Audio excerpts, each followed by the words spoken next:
अस्सलाम वालेकुम जी, this is doctor Numan Chauhan. अच्छा, यहाँ पे जो मेरे पास एक डॉग आया हुआ है, इसकी कंडीशन ये है जी, इसे एक तो फीवर है, इसका टेम्परेचर ज़्यादा है और साथ साथ लिथार्जी कंडीशन है, ऑफ फीड है ये। इसकी रैपिड ब्रीथ है, सांस लेते हुए आपको ये महसूस हो रहा होगा कि बड़ी तेज़ी से और लाउड ब्रीथ कर रहा है। इसका नेज़ल डिस्चार्ज भी नाक से इसका डिस्चार्ज है, नेज़ल डिस्चार्ज है। जो मैंने इसे डायग्नोज किया है वो निमोनिया के हवाले से मैंने इसे डायग्नोज किया है। इसके लिए मैं आपको कोई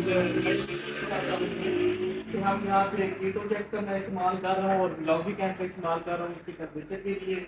मेरे पास सी एस टी राइड है लुनाकोड के नाम से, हम इसका भी इस्तेमाल करेंगे।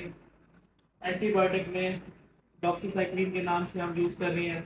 साथ न्यूसीडल ये ह्यूमन साइड न्यूट्रिशन है, ये हम सिरप का इस्तेमाल ये भी साथ साथ इस्तेमाल करेंगे। मैंने कहा केस है आपको मैं साथ शेयर करता जाऊँ, साथ उसकी मेडिकेशन भी शेयर करता जाऊँ। दुआ में याद रखिएगा अपने जानवर